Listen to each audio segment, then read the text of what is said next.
little sound check for the tent. Just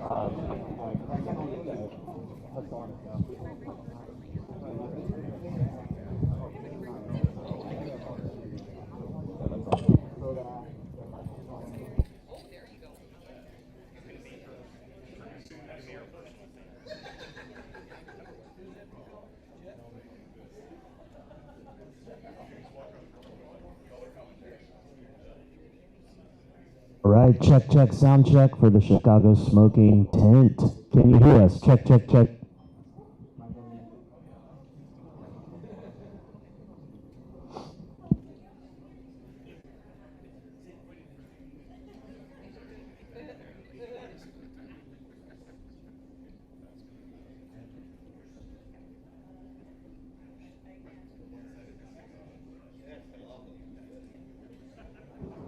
Check 1, 2 in the smoking tent. Check 1, 2, 1, 2. Are you excited?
We appreciate everybody's patience right now. We're just trying to make sure everybody in the tent has as good an experience as you all do. So if you could bear with us for just a couple minutes.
So I'm supposed to talk for 1 minute, and I'm not sure what to say because we're testing levels out in the back right now. So first of all, I want to see anybody in the crowd who has attended one Battle of the Briar in person before. One, only one, only one. Or no, I'm sorry, any in person. Okay, how many have attended two in person? Wow. Okay, 3 in person. 4? No. This is the 4th. Oh yeah, Fred. Yeah. This counts. So 4. All right, everyone. Wow. Okay. 6. We'll talk to you in a couple years. Yeah. So we're good to go. All right. Well, I am going to hand this over to my buddy Steve Fallon. Well, it's about time. Is all I got to say. Yeah.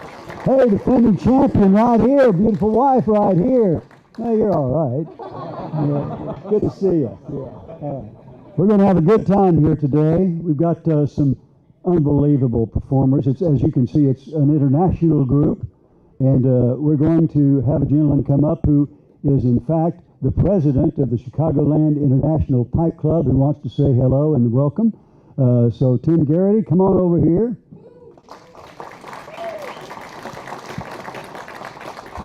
Thank you, Steve. Dr. Gracek, thank you. Thanks, everybody, for coming out. This was a vision Jeff brought to us just a few years ago, and we've been tooling it in. We've had quite a lot of help. Jamie Connolly, one of the unspoken people you don't get to see. Hassan. Craig. Sometimes in the show, all you see is the blur that is the leadership. You don't get to see the people making it happen in the background. I would like to say that if you see me, it's because I'm standing on the back of giants. All right. So from our early beginnings till today, we've been striving to bring you a show that keeps growing and changing, kind of to embody what this show started as, which was a gathering of like-minded individuals to celebrate everything that is Briar and Burley. I'm very honored to be a member of this club and this community. I'm just totally stoked for our competition tonight. I can't wait to see what we can come up with. So, Alex, Nanna, Mandu, let's get it on. Thank you, Tim. Thank you. By the way, this guy, you really are almost as good looking as me, so I do appreciate you being here. And now, ladies and gentlemen, for the individual to introduce these giants of pipe makers, Jeff Gracek. Hello, everybody. Thank you all for joining us again. This is the 4th annual Battle of the Briar, which is something I never thought I would say 5 years ago after the Chicago Pipe Show. I went and talked to Tim, and I said, hey, I've been doing this pipe maker seminar for a while, and we've got these machines here, and we've got this event that's full of pipe makers from all around the world. Most people don't have a chance to see pipe makers do what they do. What if we use that equipment to show people what pipe makers do? And what if we make those pipe makers really uncomfortable by making them do it outside of their own workshop and really, really fast? And he said, let's do it. This event would not have happened if it hadn't been for Tim's persistence. He called me all the time. The thanks that he offered earlier, I reiterate all of those things. It takes so many people to make this event happen every year, and I'm so grateful to each and every one of them. Alex Florov, she is our door guard, she is our gopher, she is our person who makes us get things done, and we thank you so much. She is a master of pipes. So thank you. Thank you.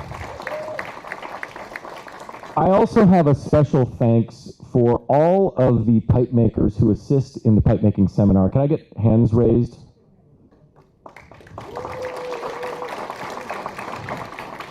And the reason I want to thank all of them, not only because they're great and they're volunteering their time to do this, but all of the kits that are used in the pipe making seminar, or in the Battle of the Briar.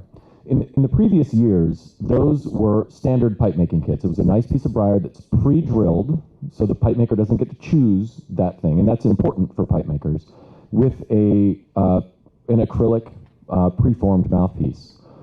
Well, all of the pipe makers this year who work with me in the seminar, they volunteered to make a handmade mouthpiece out of German ebonite. So this year we've really leveled up. The quality of the work that's going to be made in 1 hour is going to be really the next level. So I'm grateful to all of them for giving even more time and expertise to make this event even better. So thank you to each of you.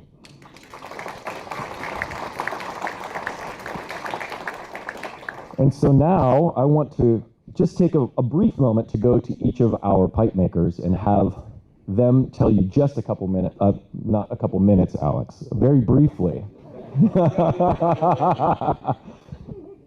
Alex Florov has been making pipes for over 20 years. I know that because we started at the same time. We've been friends for all that time, and Alex, we're so grateful that you're doing this. Alex does have an advantage, I should say, because he's one of the instructors for the pipe making seminar. He is not one of the people who made a mouthpiece, so he's not seen any of these blocks. I wouldn't let him. He tried, but no, I wasn't going to let him do that. I think you tried to make me see them. Yeah, I mean, I had to have a story to tell. So thank you, Alex, for being here. Miss Nanna Ivarsson, thank you for doing this. Nanna, you've been making pipes for 2, 3... A couple of 40 years. A couple of 40 years. Okay. Well, she when she volunteered to do this last year, and Mandu and Alex, it just blew my mind. I couldn't believe that I went from twisting people's arms to people wanting to come do this. So this is very exciting to have Nanna, to have Alex, and one of my other favorite people in the pipe making community, Mandu. Hello. Hello all. Mandu, I mean, you came dressed to win today too. This is like a speed suit. Oh, she's ready to go. In my workshop home. Oh, so she's brought some of her home workshop here. This is her work outfit. I feel home here. Okay. And Mandu, you've been making pipes for how many years? Nearly 39 years. Almost 39 years. So just short of Nanna's couple of 40.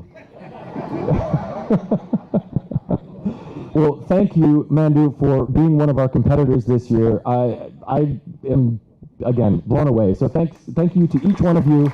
May the best person win. And I'm going to hand it over to Steve Fallon. Well, we couldn't have a contest without judges, and depending on who you are, you'll love them or hate them. Let's introduce them first. Dr. Fred Berger has been, this is his third, I think, time to do it. Dr. Berger, what do you think about this group we have? Incroyable. Unbelievable. That's what I thought you said. All right, young lady, your turn. Introduce yourself. Tell us what you think of this group. My name is Cassie Davison. I work with Smoking Pipes, and I did have to give Jeff a little bit of crap before this for choosing me to judge on maybe one of the hardest years, if not the hardest year, to choose one of these possible. So, looking forward to it. We're glad to have you here. And you, sir, tell the folks who you are. Hello everyone, I'm Giacomo Penzo. I work as pipe specialist in Cap & Peterson, and I also make my own pipes. I'm a professional pipe maker. I'm very excited to be here today, and really I can't say what I expect about these three masters. That it's going to be a great challenge, absolutely. I'm very excited. That's right, whatever it is. To do a bit nervous also to do these three great pipe makers, for sure. Well, thank you too for being here. It's a tough deal being a judge. And speaking of that, what are these fine folks looking for? By the way, the first one to finish gets 3 points, 2 for second, 1 for third. And if they don't finish, they still get a point. They're looking at the quality of fit and finish. That's the absence of sanding scratches, the smoothness of the pipe, the aesthetics. As far as the shape goes, they're looking for balance. Does the shape have visual balance? Are the components proportionate? And on flow, they want to look and see if the shape makes sense, not some goofy looking thing up there. And in addition to that, their overall impression, which is personal, when they hold and look at the pipe, what is their overall impression? And again, the judges are giving out points from 5, 4, 3, 2, and 1. And we, of course, need you, and so we thank you very much. Thank you. 3 judges.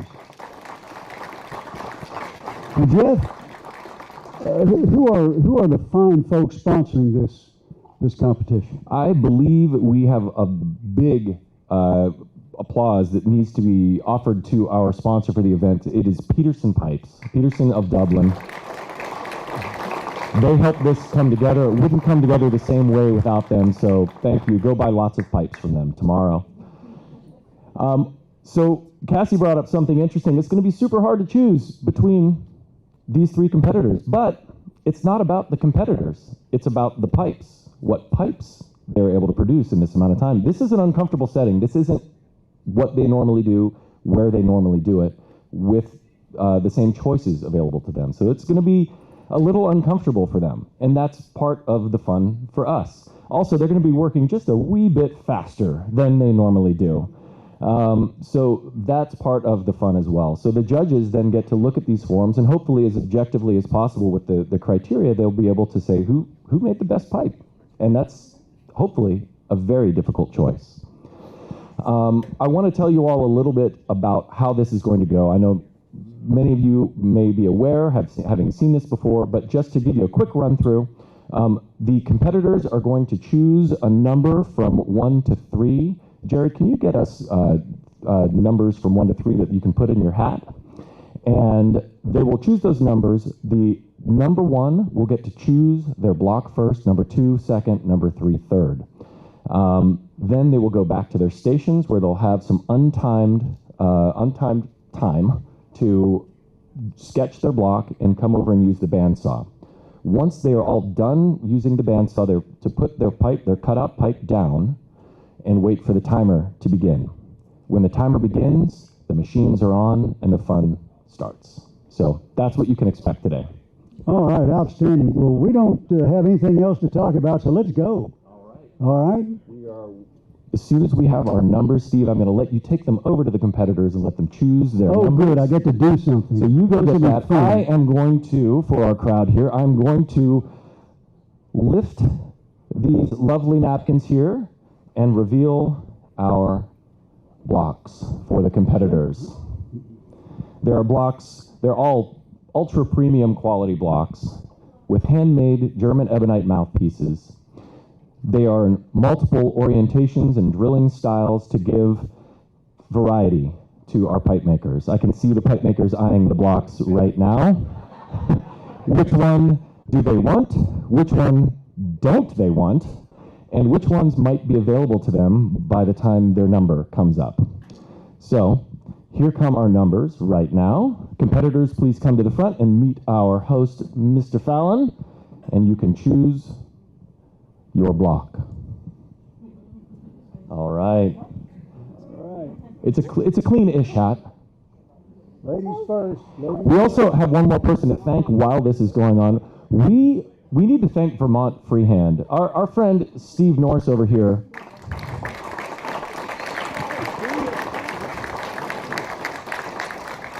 Steve is the supplier in the United States for pipe making materials for hobbyists, for professionals, and Steve generously donated all of these premium blocks for these pipe makers to use. I mean, it's huge. And he donates to the Pipe Makers Seminar as well. So thank you, Steve, for all that you have done for us. All right, pipe makers, who is number 1? Oh, that's so not fair. All right, Alex, choose your block.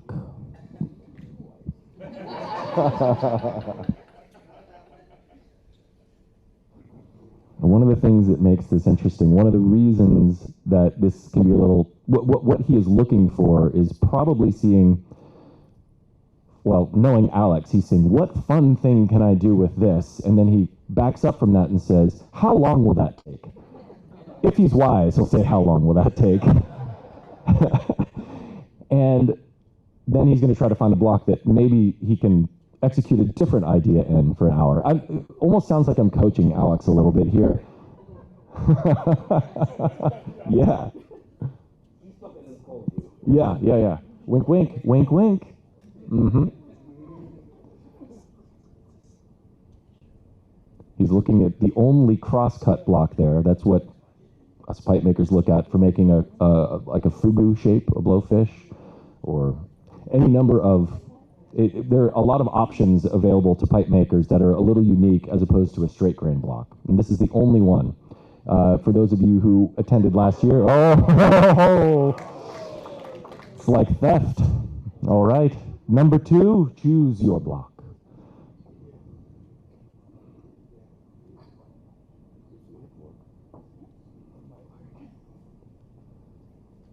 Mandu has chosen her block. So pipe makers, once you've chosen your block, feel free to start sketching and then make your way to the bandsaw and use it.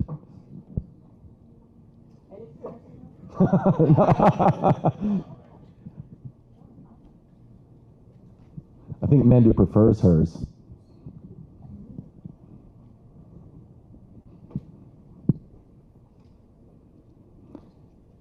So pipe makers are going to look at these blocks and imagine what they can see inside of it. As the classic Michelangelo quote, the sculpture it's easy to find once you just remove everything that's not the sculpture. Well, that's what they're looking for right now.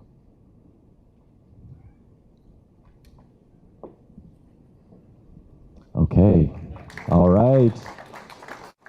Exciting. And one thing I should mention is if one of the pipe makers, particularly in the bandsawing process, encounters a catastrophic flaw, a flaw that will make it impossible for them to finish the pipe, they are welcome to choose another block. One other thing I should mention on these sheets, that the judges are not, that there are no penalties given for flaws. For those of you who are unaware, Briar is full of imperfections. It's the pipe maker's job often to make the best shape possible with as few flaws as possible. And in the limited time that we have here, it would not be possible for them to avoid all flaws. So they will not be judged based on imperfections in the Briar.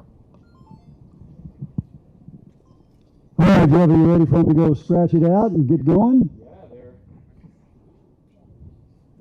This is where these typically methodical, slow pipe makers are taking their time.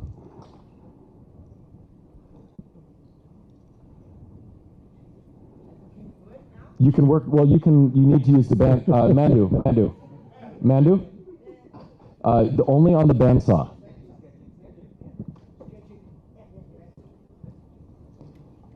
Almost some false information there. Unfair advantage.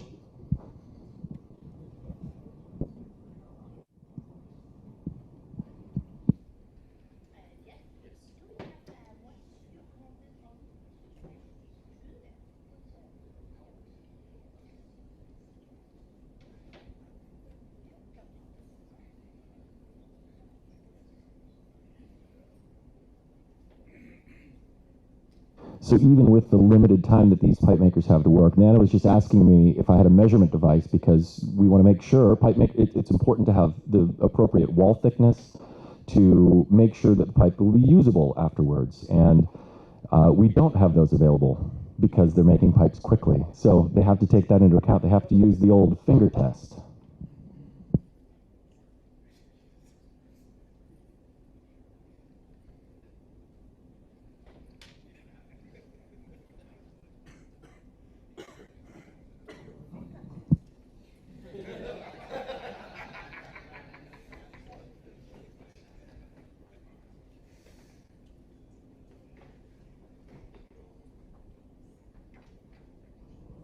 Now, some of these pipe makers can take hours planning out a pipe.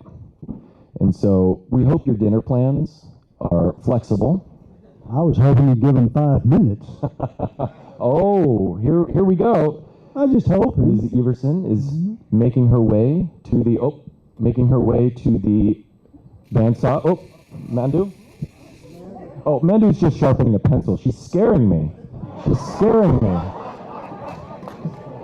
I think she did that on purpose.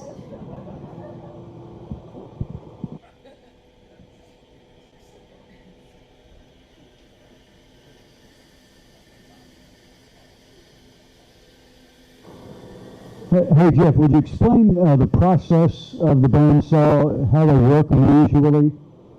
So the bandsaw is going to give the pipe maker, they're going to cut away the basic, more or less two-dimensional shape, the profile of the pipe that they're intending to make. This is going to save them a considerable amount of time. This is the difference between us having a 1 hour competition and a 1.5 hour competition. So this will let them, it'll speed up the process and also make it easier for them to identify any issues with the briar before they begin shaping. And we use it for the same purpose in our workshops. So we'll cut out the shape, and if there's anything that could be potentially problematic, we can change direction. So basically what she's doing now is starting the process of determining what shape she may want to go after. Correct. However, one of the interesting things about the way these pipe makers work, and actually all pipe makers, is that almost at any time during the process, you may encounter an idea or a problem in the briar that causes you to change direction. Maybe you see something in the grain that introduces an idea, and then suddenly you have to go pursue that idea, and what had been one shape turns into something entirely unplanned. And that's part of the excitement about pipe making, is that it reveals the pipe can often reveal itself to you.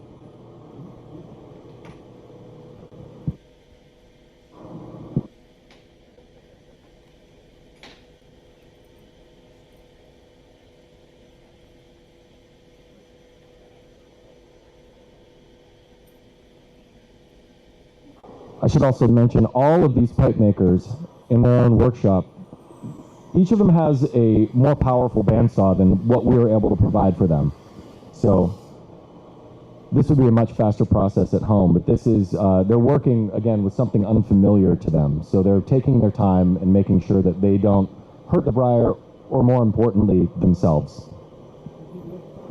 Did you mention earlier what kind of briar this is? I believe Steve is not here. I believe this briar is from Italy. This is mono briar from Tuscany. It's a guess, but I think a reasonably well-informed one.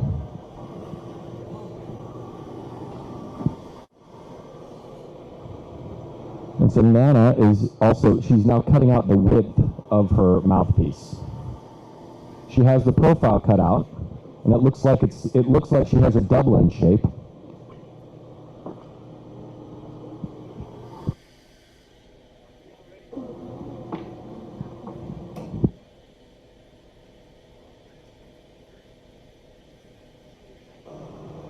So Nanna is inspecting the pieces that she's cut off of the block, and the question was why she might be doing that. Both pieces of the briar that you're looking at can reveal clues as to the grain or the flaws that might exist inside of that. So if you see a flaw after you've cut a slice off, if you see a flaw, it might be the beginning of one or the end of one, and the slice you cut off can indicate which side it is on. And it's just an informed guess, but still a guess. Good question, thank you. All right, Mandu is stepping up to the bandsaw now. I'll stay away from the photographers.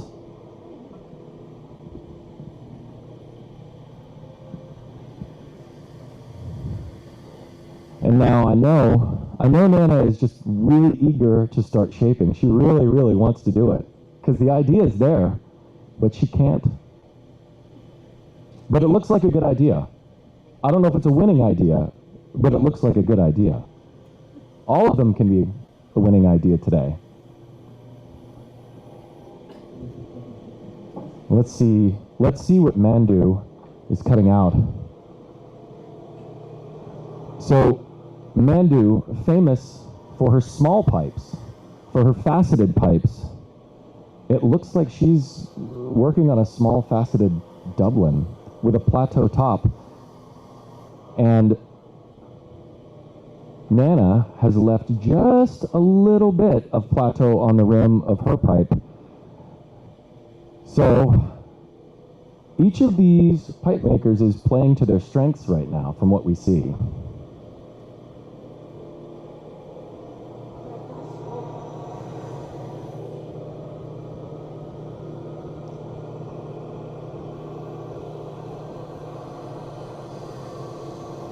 She's cutting the bottom off of the pipe at the moment. The briar looks pretty clean so far, so that's a good sign.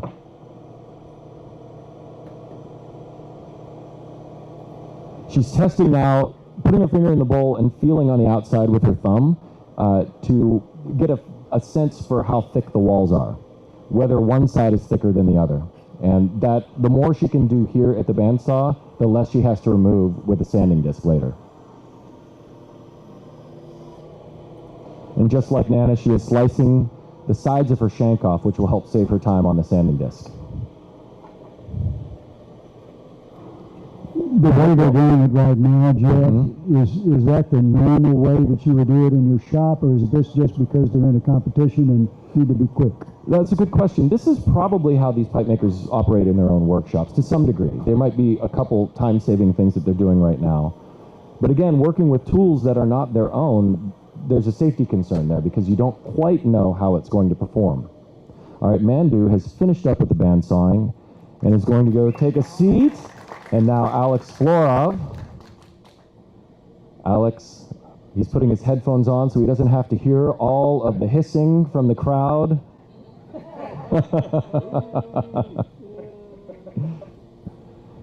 And Alex, our last pipe maker. We can see Mandu and Nanna talking over here. One of the things that I hope is clear to everybody who's watching is that pipe makers around the world are friends with one another. That this is a competition, but this is a friendly competition. This isn't about winners and losers. This isn't about any of that. This is about friends enjoying pipes together. It's the same reason you all are here, and it's one of the things that we love about every one of us loves walking into our workshop every morning to make pipes. Not every morning, but most mornings. But we love what we do, and we are grateful to all of you enthusiasts in here, in the tent, and around the world who are so excited about what we do because it lets us do what we do. So, Nanna is stretching out the hands. Oh. Now, what is Alex up to? Alex is very carefully removing some edges. Now, it's a risky move here. Risky move cutting on a bevel. We do have a first aid kit in the house. We hope we don't need to use it.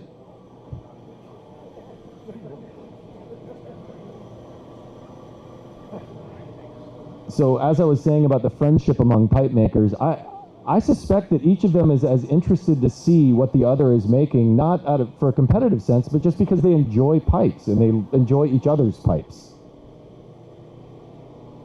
Or maybe to get a competitive advantage.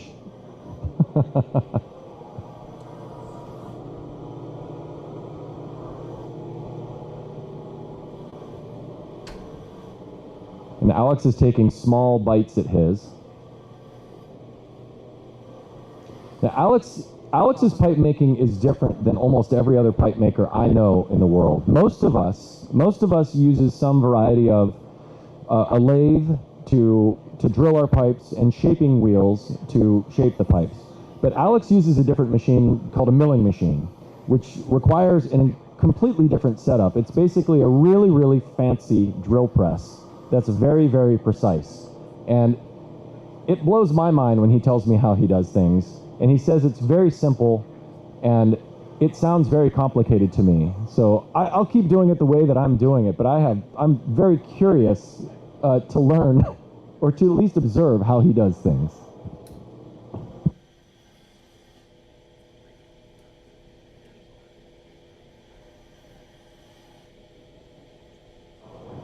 And I think we got a very good legal suggestion here.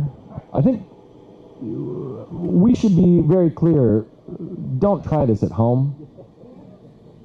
All right, our third competitor has now left the bandsaw. And I think that means, pipe makers, can you please take your pipe kit and put it down? Alex has taken very little off his pipe. It's lost about 3% of its weight. Everybody else has removed about 50%. So, all right, pipe makers, to your stations. Hush. It's my turn. Okay. I know what to do. Good grief. I think I was old. Ladies and gentlemen, from the Hyatt Regency Hotel in Rosemont, Illinois, it's time to rumble! All right, pipe makers, are we ready, Hassan? Go. Timer has begun.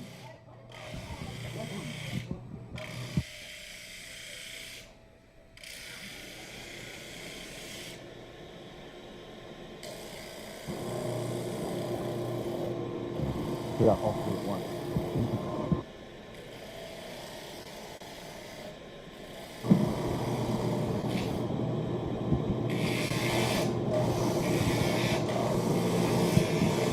So right now, all the pipe makers are using the most aggressive grit. This would dig a hole through the metal in the side of your car very quickly. They're removing Briar very, very rapidly with this. They have to be extremely careful, hence don't try this at home. This will remove, it'll go dig through a fingernail instantly. Alex is taking huge, huge chunks of Briar away from his.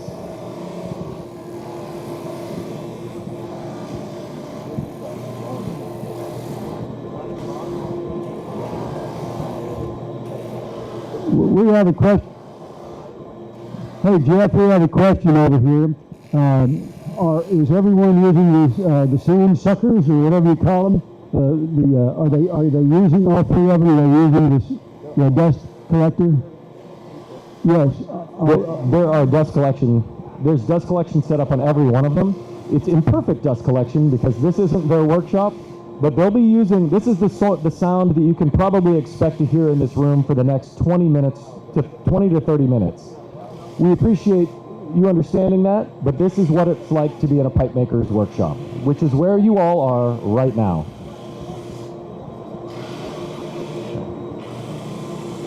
Hey, another thing, Jeff. Yes, sir. We've got the defending champion over here. I think you need to ask him what he did when this thing first started. But we got the defending champ here. I mean, as the defending champ of the Battle of the Briar, Ping John.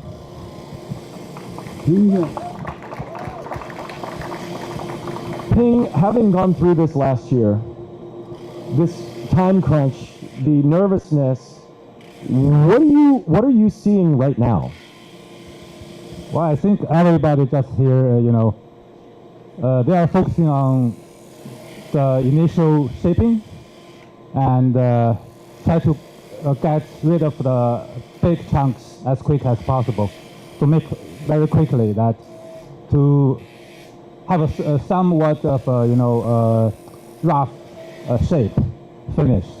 I want to say that I'm glad to be seated at the side, not as the audience, I barely won last year, so I don't want to be competing with these guys,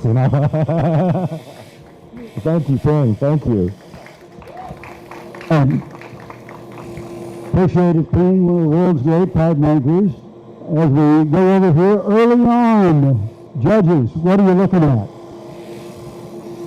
I'm looking at I'm looking at the shapes that are developing, and I think it's pretty fascinating with Alex with the various facets. That's very unusual for what I've seen in prior events. And the other two look pretty standard, but they're making headway. Yeah, I'll echo Fred here that seeing Alex pick the crosscut block and now sort of take chunks away and make facets is really interesting, seeing what that might shape up to be. But I think that both Nanna and Mandu will end up with pretty unique pieces, even if they are going similar in the Dublin route. So it'll be really interesting. It started immediately very interesting. Alex started really aggressive. Looks like he already see the final shape on his hand, you know. While Nanna and Mandu, they're still shaping, checking, and looking at the line. So it's very interesting, very interesting. Well, I'll try not to bother you guys. I know you're pretty busy looking at all that kind of stuff. As we come over here, we got the people in the far corner. You guys up front here, holy cow! Another great, man, you're everywhere. But you get to see Manduela from a close perspective. What are your thoughts, Rob? I'm just glad to be here. Yeah, so am I, especially at my age. Okay, a politician, good luck. Jamie, what do you think? Oh, it's amazing. It's amazing. Once in a lifetime experience. Now, I know this isn't a once-in-a-lifetime experience for this guy right here, David Huber. David, you've been in this competition. You know what it's like. How are they feeling right now? If I were in their seat, and I have been, I would be feeling both a little bit nervous, a little bit excited, and feeling the pressure of the clock. How much does the pressure of the clock make the contestants maybe do something real quicker than normal? The pressure of the clock definitely forces you to shape a lot faster. Like, you're hoping that you've got a good plan in mind, and you're relying on that plan to form your decisions, because otherwise you're gonna teeter off the edge. Yeah, but these three, I know that they've got a good plan. Good to see you. Thanks for coming. We're just asking about the pressure of the clock. The competitors don't know it, but they've already consumed the first 6 minutes. The first, and David knows this well, as does Ping, that the first 10 minutes, it feels like an eternity. You have all the time in the world, and then suddenly you have only 6 minutes to go. So what we can expect to see today is all of these pipe makers, they're working with the most aggressive grip now. They're going to try to reach their idea for a shape, and it's going to reveal itself to them, because they might have an idea that they want to execute, and it will be impossible with the grain. So they're going to try to get to that final shape as quickly as possible. We can probably expect that in the first 15 minutes, and then they'll start moving up through more finer and finer grits. The room will suddenly become quiet as the dust collectors shut off, and they will begin working with files and sandpaper. Now, each of these competitors was welcomed to bring some of their own hand tools with them, under the condition that they brought one for each of the other competitors to use to keep this fair. So all of them have a couple tools from their own home shop to make them feel more comfortable.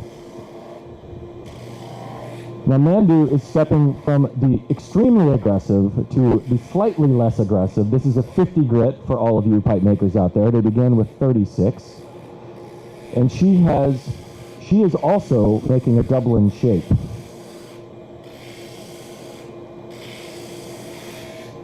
Now, you might notice too, some of them are working with different speeds of wheels than the other. Alex is working at kind of a medium speed, while Nanna's working an extremely fast speed. That's what these pipe makers they're probably dialing these in to what they're using in their own workshops at home. It's a comfort thing for them.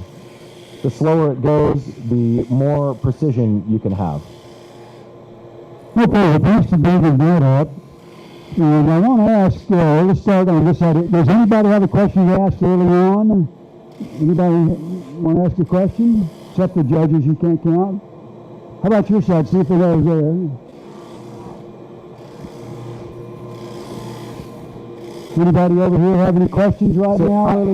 I have Kevin Foster over here. Kevin is one of he's a pipe maker, Foster Handmade. Kevin is one of our instructors with the pipe making seminar as well, and he made one of the mouthpieces out here. So I'm curious, after having instructed on these machines for the past 2 days, some impressions, some thoughts so far. First of all, I had some help with this mouthpiece. Stefan and I kind of collaborated on this kit and mouthpiece together. And it's interesting to feel a small taste of the pressure because one of the competitors did choose the block that we put together. So there is a collaboration Foster and Cashwell mouthpiece out on the floor right now. So we'll get to see what it gets turned into, because the pipe, we have some idea of what we want it to be, but you never know what it will get turned into. Yeah, thank you. Hey Jeff, got a question for you. What amount of time does it on average take for a pipe maker of this quality to make a pipe for shit, that they want to sell? Oh, well, I will tell you, it's a whole lot slower than what we're going to see tonight. These pipe makers make between, I would say, 60 and 100, maybe 120 pipes in a year, each of them. And so you can imagine 120 pipes in a year works out to 10 a month or 2.5 a week. So if they're working 40-hour weeks, it's a day and a half for a pipe. So you're going to see a day and a half worth of work crammed into an hour. But of course, these pipe makers in their own workshop, they have more time to make decisions, to change direction, and to pay attention to all of the details. And that is where the quality comes in, is in the details. Hours and hours and hours of details. So what you're saying is that what these people are going to make in 1 hour, they normally would take maybe 10 or 12? Well, they are going to make a pipe in an hour, but it will be different than what they're making in their own workshop. And I think that what we're trying to do here is not only demonstrate to all of the pipe enthusiasts in the world that they're capable of doing this, that they're capable of working in an unfamiliar environment with a time crunch like this, which is something that none of these people does. But imagine when you go, well, you won't have to imagine, if you go out on the show floor tomorrow morning and see pipes at each of these pipe makers' tables, you will see something quite different to what you are going to see as a results today. So if they're able to make something this nice, hopefully at the end of this show, or at the end of this event, just imagine what went into the ones that you're going to see on the show floor. Thank you, Jeff.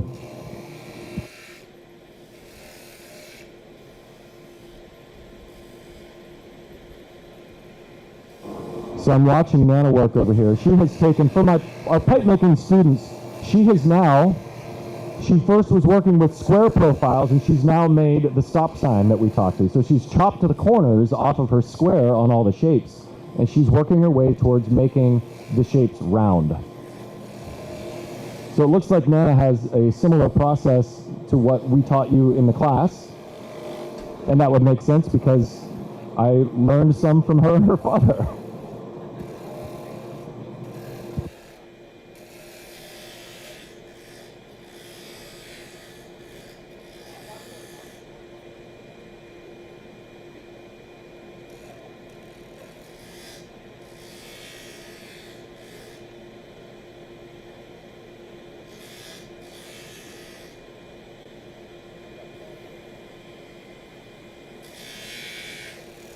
Now, Alex just had a mechanical issue. He's working so aggressively, he tore through his sandpaper, and so we're working on replacing that for him. But wasting no time, he picks up a finer grit of sandpaper and sets to work with that. So Alex is our first pipe maker to step off of the aggressive grits, and he's now working with finer sandpaper. This is a padded back sandpaper we call a French wheel. It lets the pipe maker, when they're shaping, remove the heavy scratches, make finer scratches, and also start achieving a more rounded profile.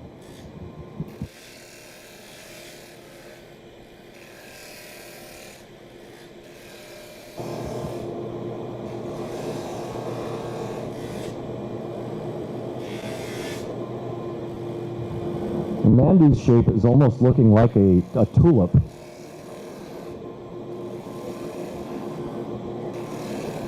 Alex is working on what looks like a freehand blowfish variation, and Nanna is working on a long shank Dublin. Now, Alex's shape is kind of interesting here. He's got a long trail of plateau running down the side of the block. That takes a lot of time to sand in that area. And so already it's taking more time to shape this than you would expect from a speed competition, but I'm curious to see how he's going to handle it when he gets to the fine sanding stage. Now, Jeff, as far as the competitors are concerned, when they're making their pipes, are they thinking much ahead of time about the stems and how they'll be shaped, and or what their plans are and how they're shaped? Well, I certainly hope so. All of the mouthpieces that were provided for these kits, each of them is different to the other one. So some of them were set up, like Nanna's working one with a very wide saddle stem, and that could let her turn that into a variety of things. She could shape it into a teardrop shape. She could turn it into a flat panel. She could leave it perfectly round and have a very wide saddle mouthpiece. But yeah, each of them should be thinking about that as they're working. Alex, on the other hand, has what we would call like a crowned saddle mouthpiece, and that one is inset into, so it's like a faux military mount is what we call it. And so he wants to preserve that on the end of his shank. It's going to be inset into the shank.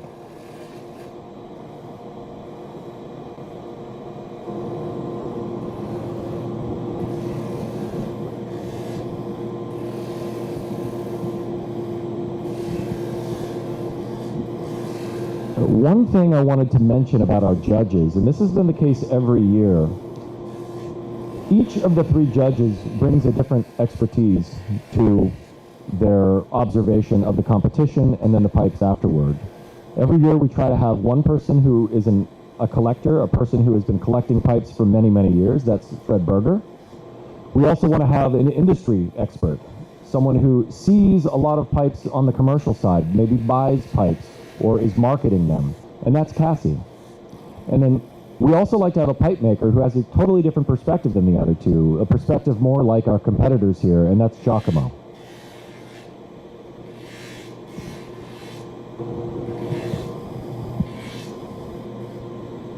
Well, those are going to be Jeff. We've only been watching them for about 20 minutes here, and I can tell all three of them are pipes already, and some pretty advanced. Some do look pretty advanced, and we're 17 minutes into the competition, right? Pipe makers who probably are so locked in at this moment that they don't hear me, as they shouldn't, but they have already consumed the first 17 minutes of the competition. All of our pipe making students who took the class over the last 2 days, you all know that the pipe takes shape relatively quickly, and you can think, oh my goodness, we're going to finish this up by the end of the day. And then after another day and a half, you are rushing to finish all the final details. And I suspect that is something similar to what we can expect to see here from our competitors today.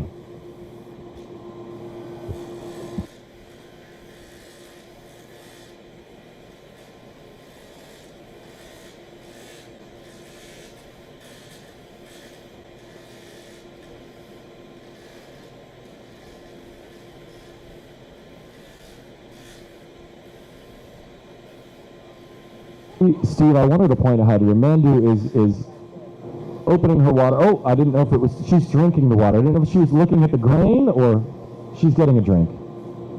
So false alarm.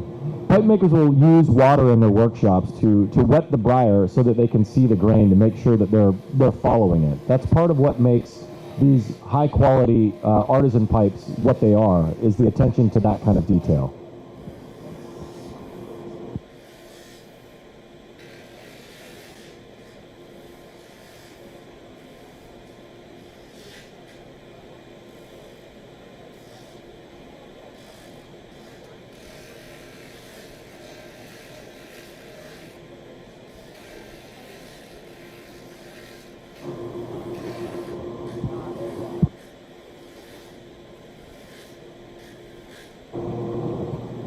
Jeff, another thing you mentioned earlier that I think for this hobby, this profession, it was so wonderful. You mentioned it before. You do it yourself a lot. There are a lot of pipe makers that I talk to that say they were mentored by you.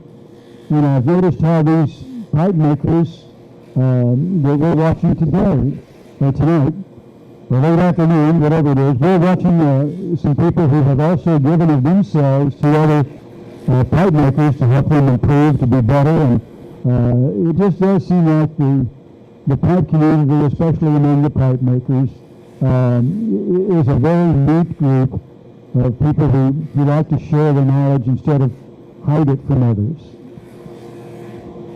You know, Steve, that's very, very true. And all of the pipe makers that are here, that you're watching compete, all of them they love to be open, to share their knowledge, to share tips and machines, to help other pipe makers improve, to share ideas with one another. It is, in my experience, is like, it's like a family of pipe makers all around the globe. And these three are among them.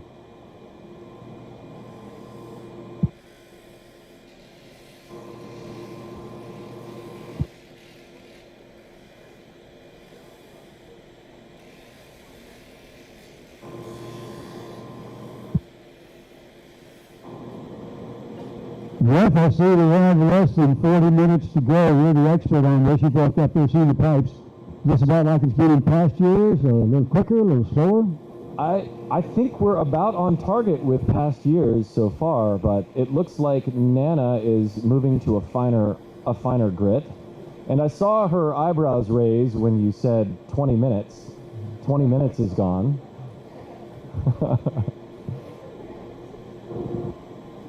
She's trying to be casual, not nervous. Alex is sanding very quickly with 120. Now, I'm wondering if those are metavision glasses and he's using AI to assist his shaping. But I suspect not. I've seen Alex with technology.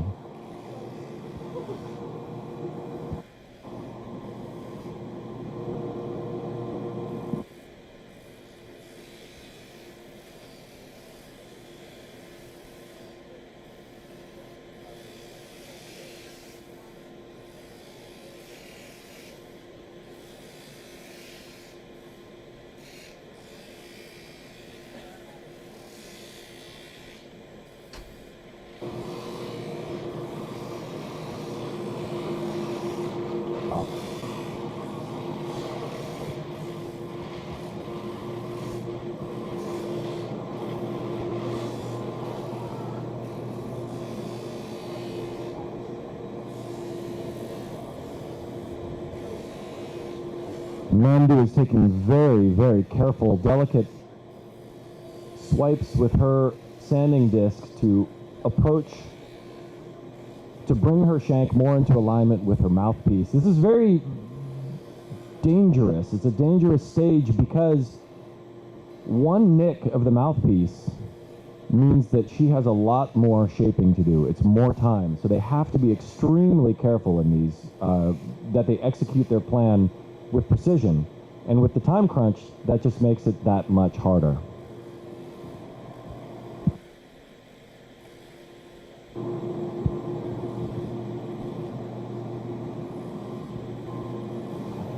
So here we have Stefan Cashwell. Stefan was another one of our instructors with the pipe making seminar. Stefan, he also collaborated to make one of the mouthpieces that is with Kevin that is being used in the competition today. I wanted to ask Stefan what his impressions are now. Number one, it's just crazy to make something and see it get taken to use. That's how you're like, oh, that's great. Seeing what they're doing, it's the most fun about making the kit is you're putting in a chamber and an airway, and it's up to them what they're going to do, and it's just surprising to see how they've taken their own choices and something that you saw completely differently. They've taken and brought something really cool to life. Yeah. Or we hope they bring something very cool to life.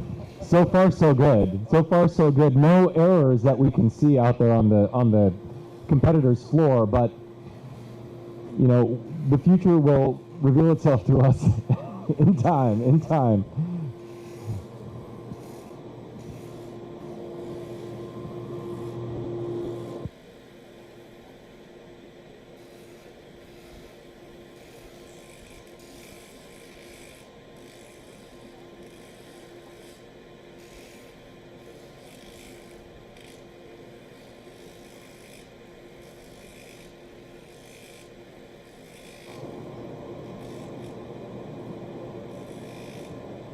So with 35 minutes remaining, all of the pipe makers are still using pretty aggressive sandpaper. That leaves just slightly over half of our time remaining for all of them to move through the finer grits and refine their mouthpieces. They all have to sand and file and sand, polish and bend their mouthpieces as well. So there is a lot left to be done here.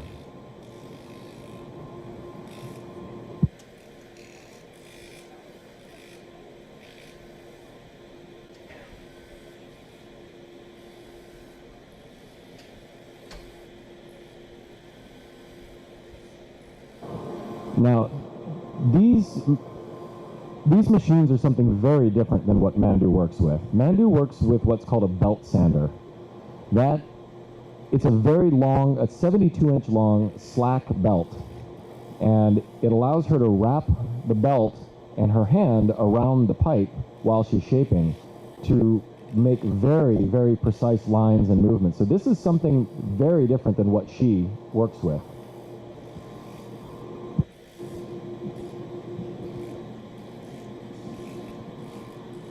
I'm trying to do my job just by checking and making sure so I don't. Is there anybody that would like to ask a question right now? No? Or are you making my job tough? All right, anybody over here have any questions to ask? Want to know how I got to be so handsome? You do? Yeah. Any questions? Oh. Did you raise your hand? Ah, darn it. Thought I had a question coming. Anybody have a question? Okay, we're all good.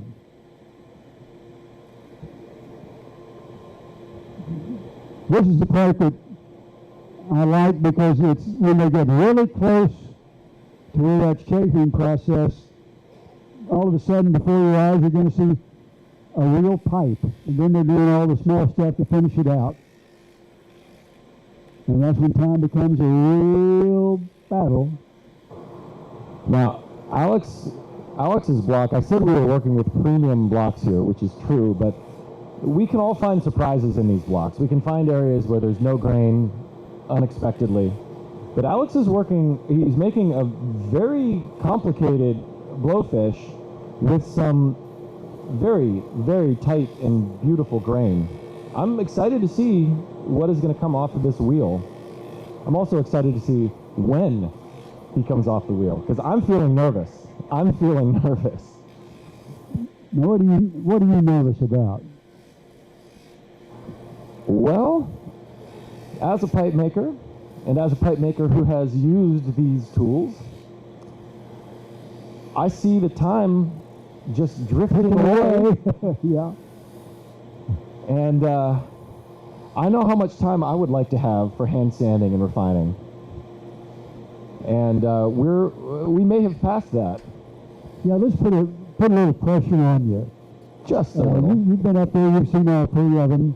Is any room, in your opinion, a little further along than the others? You know, that's a little hard to say because they're all doing something so different to one another, and they all work so differently. So Alex, for instance, is working with a finer grit, but he's treating it almost as if it's an aggressive grinding wheel. And he's doing that because the shape that he's working on is very organic and flowing. It's not as easy, it's more easy to execute with this. Whereas Nanna is getting very, very close to her final shape with the grinding wheel, and that's more how she works in her workshop. And well, I haven't worked with Mandu, so I don't know what her process is, and she very well could turn around in 5 minutes and be done. I don't know. But it's looking very, very good. I'm very excited. Oh, this is very cool. Really cool. So Mandu is using some asymmetry in her work, which I'm not accustomed to seeing all that often from her. Something a little different. Whereas Nanna is making something very symmetrical, and Alex is making something that looks like it landed on the planet yesterday. Hey Jeff, I have another question from one of the audience members. Yes. Okay, when the pipes are completed, the contest is over, the pipes are sitting on the table, what then happens to the pipes? Good question. So, after all of the pipe makers, after the time has expired, the pipe makers have completed their pipes. The pipes are down, and they're delivered to the judge's table. I suspect that the pipe makers might want to crack a beverage of their choice and share that with one another, and they will be celebrating. I suspect none of them is all that concerned about who wins or who loses, but the judges are concerned about that, and I think we are all concerned about that. So the pipes will be delivered to the judges, and the judges will then each have one pipe and go through their scoring sheet for each pipe. They are allowed to confer with one another, but they can point out details or point out things of interest, but each judge might have a different perspective on each of those features and thus a different score. And so once the judges have completed their forms, they will be delivered to Hassan, and Hassan will tally them and give us the results. And that will certainly be fun. And I have seen in years past a lot of great pipes that went up for auction, and it's unbelievable to me that you can get pipe makers who are making pipes in 1 hour that get great sales prices at raffle. So that's another fun part of the deal. So I think there's something important to announce to the audience and to the competitors. There is less than 30 minutes remaining. More than half of the time has passed.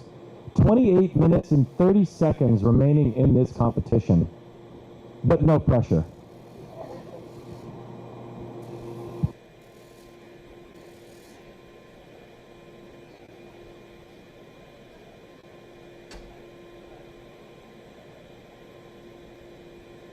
I'm not whispering tips at him. He's wearing headphones, so I'm going to tell him how much time is remaining.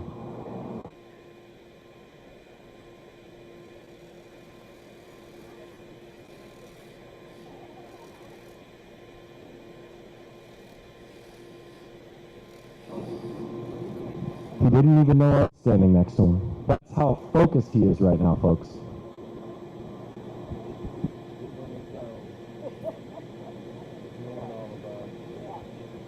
Jeff, I think it's very impressive, and something that I don't know if many of the watchers think is pretty impressive, but when they're doing both the sanding processes, there's a lot of Briar dust in the area. What do you guys do?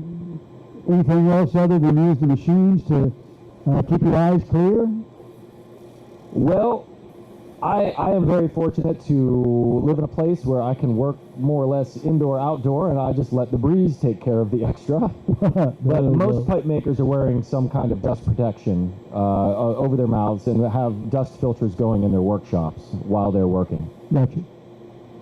So I have one of our prior year's judges, Neil Osborne, here, and I wanted to ask him, as a previous judge, what are you thinking? What are you seeing right now based on your experience? Well, you just kind of enjoy the hour-long show. The stress comes at the end, but it goes so fast. I mean, we're already over 30 minutes in. So when I was a judge last year, it was just kind of watching it, anticipating, and wondering how the hell you're going to judge the thing later. Because you can't see the scratch marks and everything until it's on your table. You know, you're just kind of watching them do their thing. But then when it's in your hand and you got the sheet, you're looking at it and there's like criteria, and then you say, okay, proportion, flow, and then what you thought might have been the leading pipe all of a sudden changes, and it's a little tricky, but it's a lot of fun. That's good. Thank you, Neil. So just so the two new judges know what's coming for them, they're in the fun part right now. So I'd just like to point out, Alex Florov has stepped away from the sanding disc. His dust collector is off, so we have a slightly more silence on this side, and he is now hand sanding. Nanna, meanwhile, is using her finer grit French wheel, as is Mandu, examining for flaws, making sure that we have the fewest issues possible, and Mandu has found the flaw.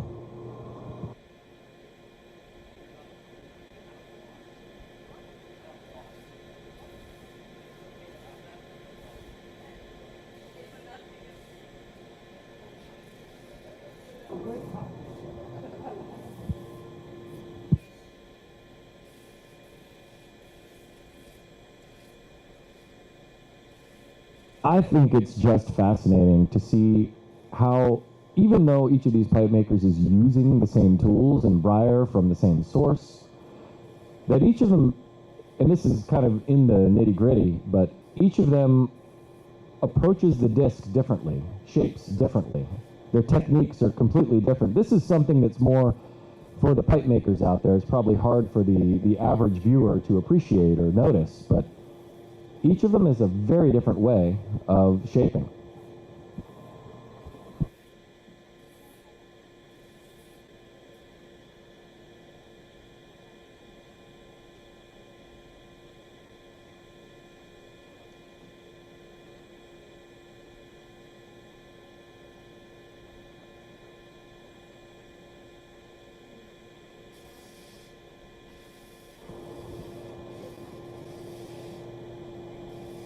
Alex is furiously sanding his pipe. He knows how much real estate he has left. That is a large pipe, and that is a lot of surface area to hand sand. And he can't hear me, so he's not feeling quite as nervous, I think. But he does only have 24 minutes remaining. I bet he wishes he had 24 hours remaining.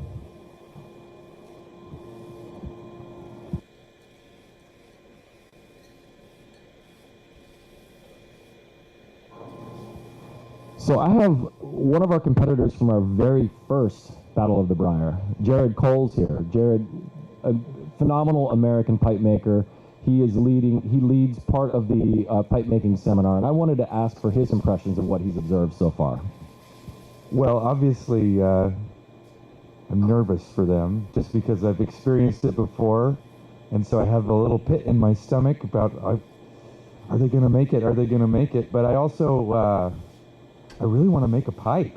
Like, it's just exciting to watch people on the wheel and making pipes, and I really want to jump in and make a pipe. Like, yeah, it's fun to make pipes. So it's exciting to watch what's going on and the different techniques involved, and I am not sorry to be missing the judging this year. Like, I'll leave that to I'll leave that to other people to judge this year. I'm excited about that part.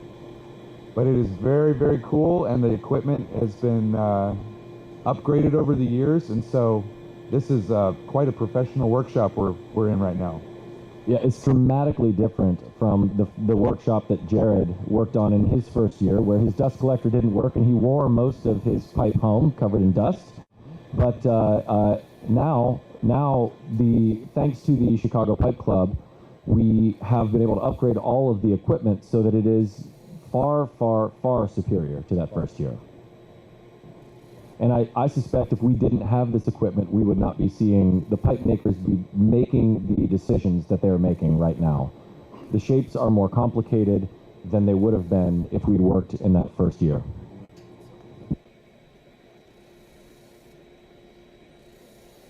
So while we see Alex hand sanding, and he's got lines that he's working with on his pipe, we see a completely different technique from Nanna. Nanna's using a knife to shave the briar away from her intended shape. And it looks right now like she is beveling the inside of her bowl. But I will say, from what I'm seeing, Steve, you were asking how far along. It looks like Nanna might be in the lead for completion time. She might be the one to walk home with the full 3 points. But then again, we could interview our friend David Huber over here, who was almost the first to be done his year and created one of the most dramatic, possibly the most dramatic moment in Battle of the Briar history.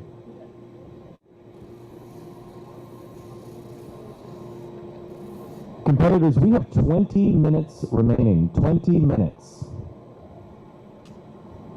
And like I said, that first 10 minutes is so slow.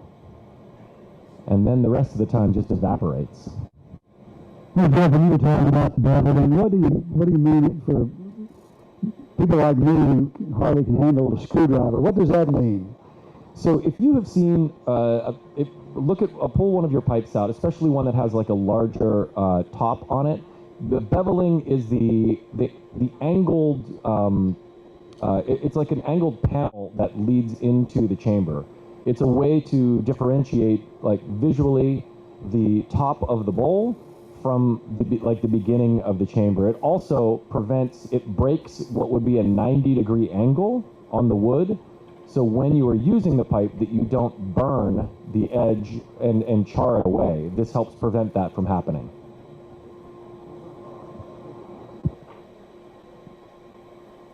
Well, I know that's something I never would have known. Is it not just the beveling, but other areas? I know you've talked about how every pipe maker is different, but when you make a shape and it's a little off the beaten path as far as norm is concerned, are there different tools that you don't normally use that you use for these to make, like, for instance, the beveling process easier on the not only the pipe maker but for the smoker? Well, yes. So there are a variety of ways that you can, for instance, the beveling we were talking about. When we were watching Nanna do this with a knife, another pipe maker might use a piece of sandpaper on their thumb, or might use a Dremel tool or something approximating that to grind away the material. So there are multiple ways to achieve this effect, but each pipe maker has their preferred way of doing that. So now Nanna you can see her filing or sanding the top of her bowl rapidly. And what she's doing is removing the facets that remain from the grinding process. It's very, very difficult with sanding discs that the pipe makers are using to completely remove all the facets. And so this process removes those facets and also the scratches from the previous step.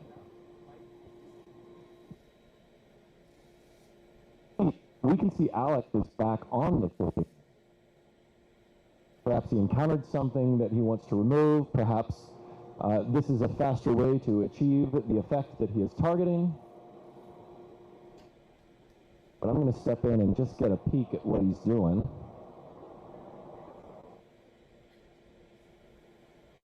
So Alex, being Alex, has about 300 lines on his pipe, all meandering their way through the pipe toward the mouthpiece. And now we get to see where they meet. I'm excited to see where this comes out, Steve. I got to tell you. And Mandu is now to the finest grit sandpaper. And Mandu, you're fine. You have more than 15 minutes, just slightly more.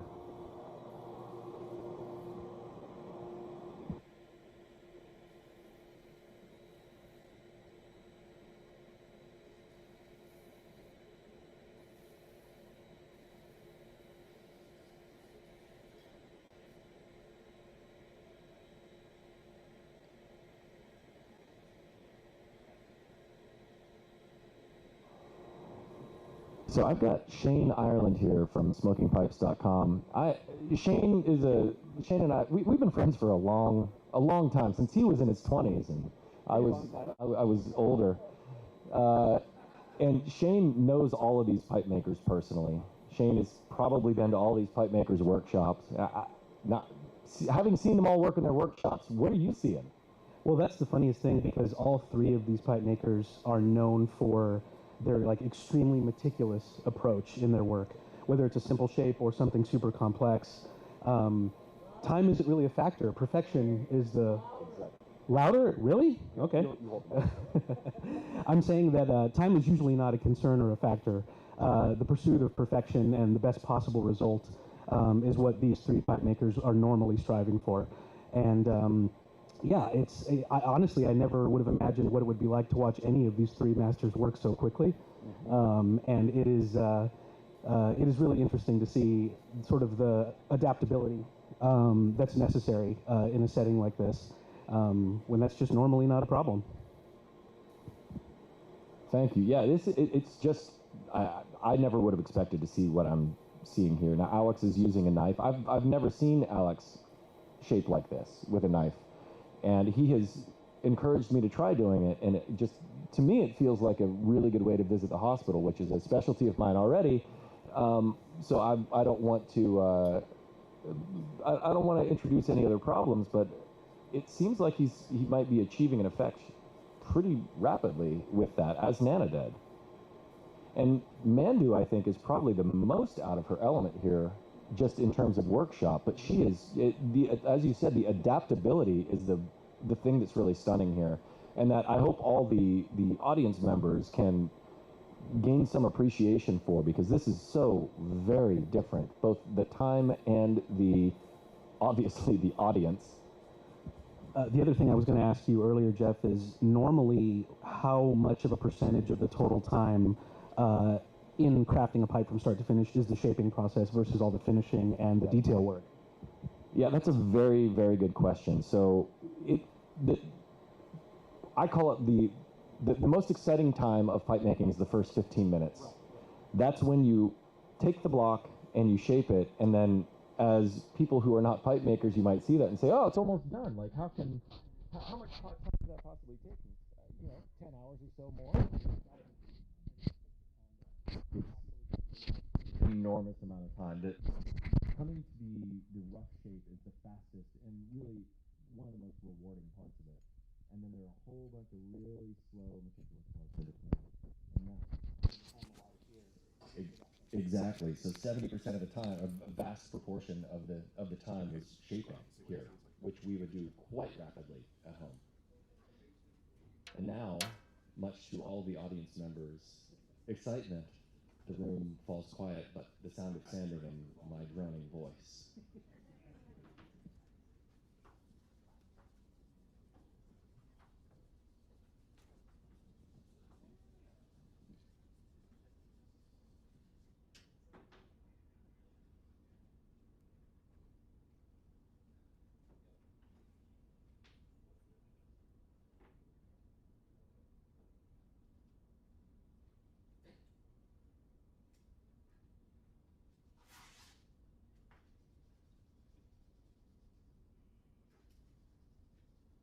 So Steve, with 13 minutes remaining, all of the dust collectors are off. And despite the peacefulness of the sound, I suspect that the heart rates of all of the pipe makers is quite high right now. I think so, especially after watching Alex over there going back and forth so fast. I'm guessing he's at about 100 beats a minute. And the way they're sanding, the way they're moving, they know exactly, I can tell, they know exactly what they're after. And are we still following the same time frame that we have over the past few years, where we're at a point where less than 15 minutes left, and they're going to get that pipe done? If you'd asked me that 10 minutes ago, I think I would have been a lot more nervous than I am right now. But it's just a testament to the abilities of these pipe makers that they have budgeted their times appropriately for how they work. And all of them seems, despite the furiousness of their sanding, that I think they're going to make it. I think. The juriousness of their sanding. I'm from Texas. I don't know what you just said. I'm sure it was good, though. Hey, Rick Newcomb's over here. Guy that made In Search of Pipe Dreams. Wrote the book. You know, I'm in it. I've heard of them. Yeah. Anyhow, Rick, what are your thoughts on what you've seen so far? I know you know all three of these pipe makers very, very well, and you've been to their shops and homes and stuff like that. What do you think? Well, I think they're fantastic. You know, when Jeff first told me about this idea, I was a little bit like the way Fred Hanna reacted when he heard about it. And I said, well, you know, pipes are supposed to be a relaxed, peaceful, the opposite of high speed, high tech. That's what we try to get away from. And so if we have a contest to see who's the fastest, that I told Jeff, I don't think, you know, I'm not sure this will work. But then with Steve, you know, livening it up, when David finished his pipe first and was so proud, he smashed it. and then Jeff and Jared helped him put it together. No, it's really become a real major event. I think it's probably the most popular event at the Chicago Pipe Show these days. And I'm just so impressed by Mandu and Nanna, of course, and Alex. Alex, what were you drinking at the start? It wasn't cognac. And Alex is in his own zone. Okay. He has noise canceling headphones on. Good for him. That's smart. So as you were saying, Alex has found his peace. Even working furiously over here, he has found his peace. Yes, but you know, I know all three of the. Well, I can't really see Alex's shape, but with Manduela and with Nanna, they definitely look like their kinds of pipes, and they look beautiful, really fantastic. I'm just so impressed. And with that, our pipe makers are under 10 minutes remaining. Less than 10 minutes remaining, approaching 9.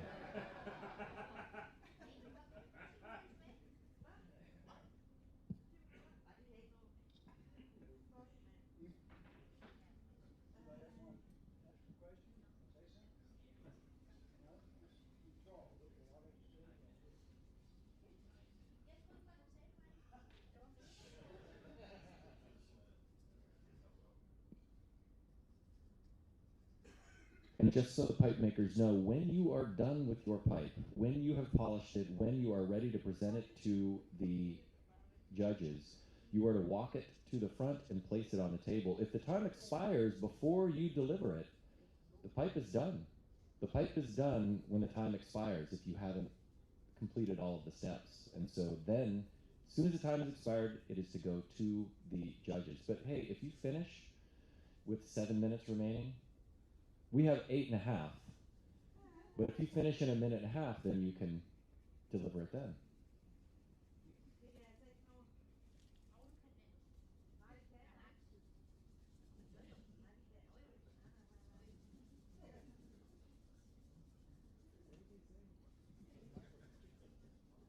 We need subtitles.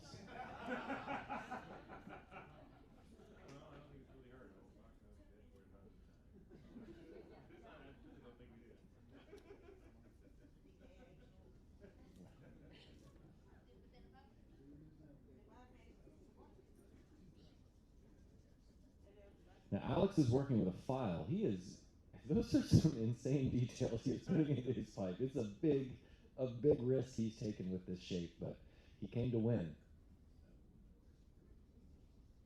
No guts, no glory. And you know, Alex has made a career out of making very, very detailed pipes like this. And so this is his thing. And so if anybody can do this, it's him. But with 7 minutes remaining, who knows?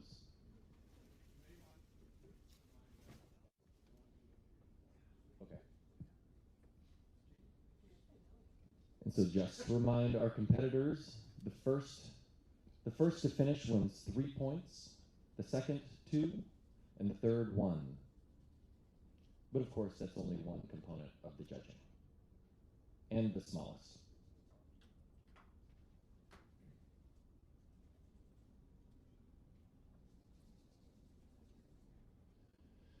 So once these pipes are completed and they're delivered to the judges, we will get the results here. And then you all might wonder what happens with them. Well, all of these pipes, you'll be able to see them. They'll be on display here after the event tonight. And then tomorrow at the pipe show, you will be able to not only see them, but to bid on them in a silent auction. And all of that money goes to support future Chicago pipe shows. So we encourage you to not only to see them, to see what the results of what you've witnessed today, but also to give generously to help this show continue long, long into the future.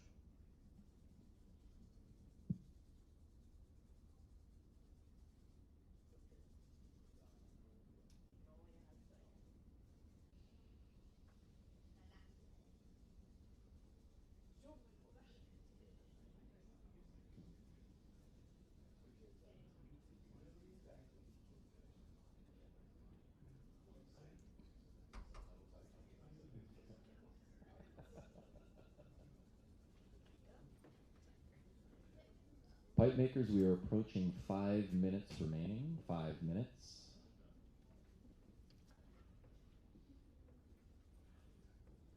And I'm going to let you all know with every passing minute where we are.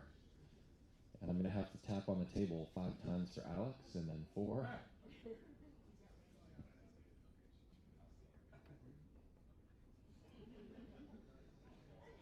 5 minutes remaining. It's the first word I've heard out of Alex all night.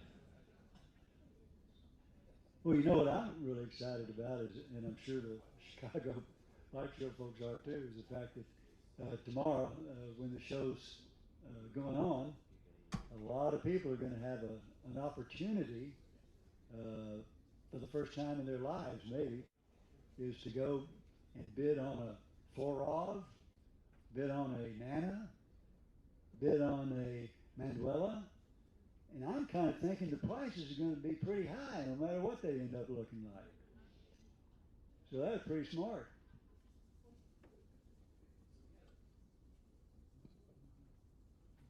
We just had a question here that was a good one. What if the pipe maker doesn't finish the pipe? What about for the auction? So the pipe makers here will have the opportunity after the event tonight to polish, and even if they do finish their pipe and after it's been judged, if there are a couple details that they would like to attend to, they're welcome to stay around afterwards to take care of a couple of those details to present the pipe for auction. One other thing that I should mention is that none of these pipe makers will even has the option of using stain. All of these pipes are refinished naturally. There are 3.5 minutes remaining. 3.5 minutes.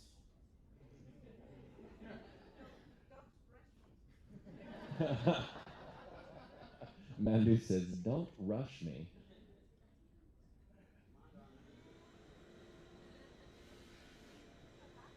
So Nanna is the first to the polishing wheel. She's using her red Tripoli compound. That's the most aggressive compound. For those who don't know, what this buffing compound does is it actually has an abrasive in it that's somewhat similar to sandpaper. It's just much finer.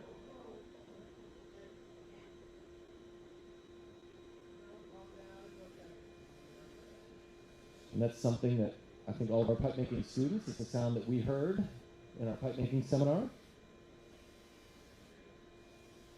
But sometimes when we're using polishing machines that are not our own, it can take a minute to figure out exactly how they work. And also we're working slightly faster than we might otherwise with 2.5 minutes remaining. 2.5 minutes. Alex Florov, 2.5 minutes remaining.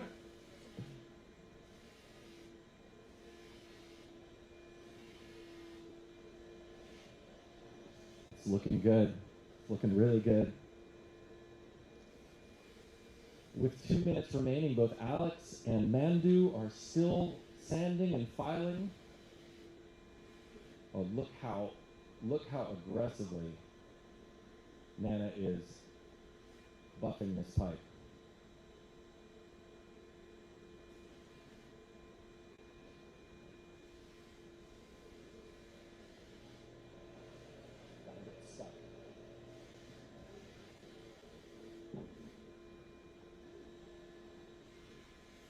I don't know about anybody else, but I'm getting nervous for these guys. It's 1.5 minutes remaining, Steve. 1.5 minutes, and only one of our pipe makers is polishing right now.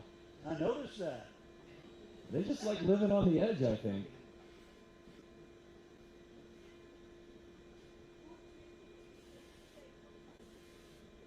Mandu says it's good to take your time.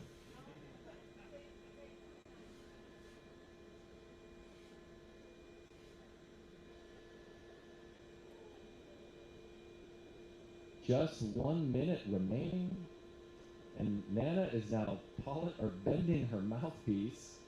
Oh my goodness.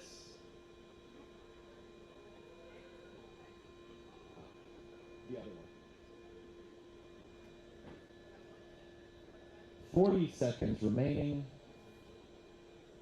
40 seconds remaining.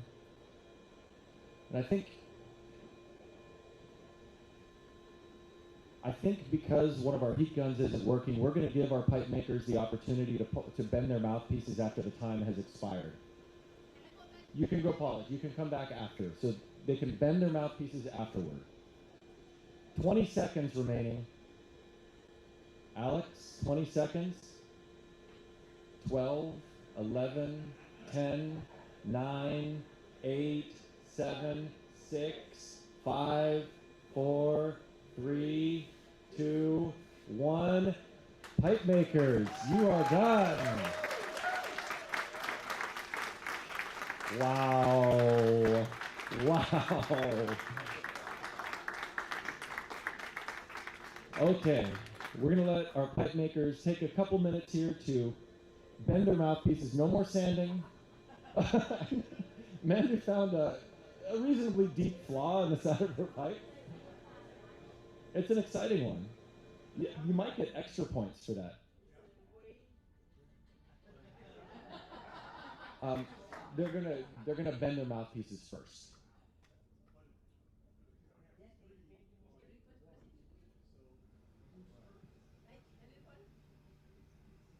Oh, no.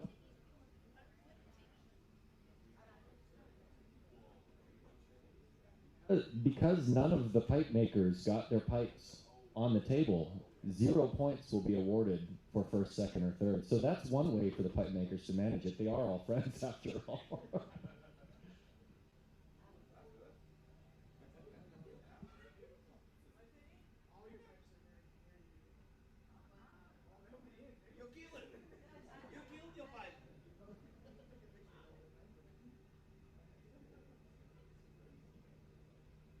Now, how'd we do here? Mandu has possibly the deepest flaw I've ever seen in one of our competition blocks before. It's a pierced Dublin, which I thought was Alex's specialty, to be honest. Alex.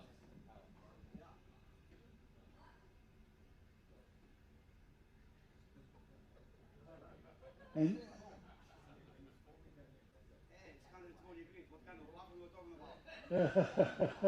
Alex was trying to sketch what his idea was on the side. For extra points. He's erased it. So we're just waiting for our pipe makers to bend their mouthpieces, and then they will go to the judges' table. Amanda, how do you feel? Good. And why do you feel good? I don't know. I'm just happy, and that's. I was sure that I will not be able to do a pipe in 1 hour, and it's what you see now. But you got close. Yeah, close, but not. And you can take it like this. Let's take the knife out of it.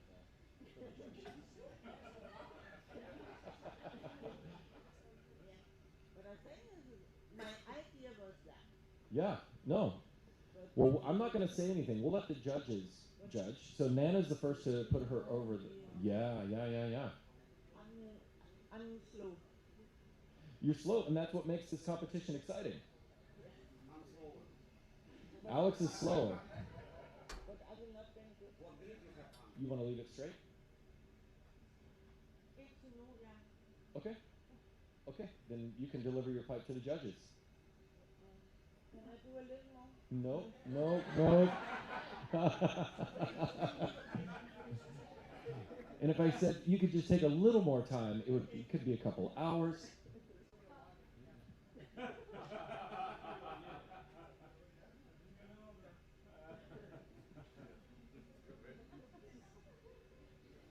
All right, pipe number 2 has been delivered to our judges. So so pipe makers are using a heat gun here to heat up the mouthpiece and bend it, and then they have to wait for it to cool down afterwards, and then they'll deliver it to the judges.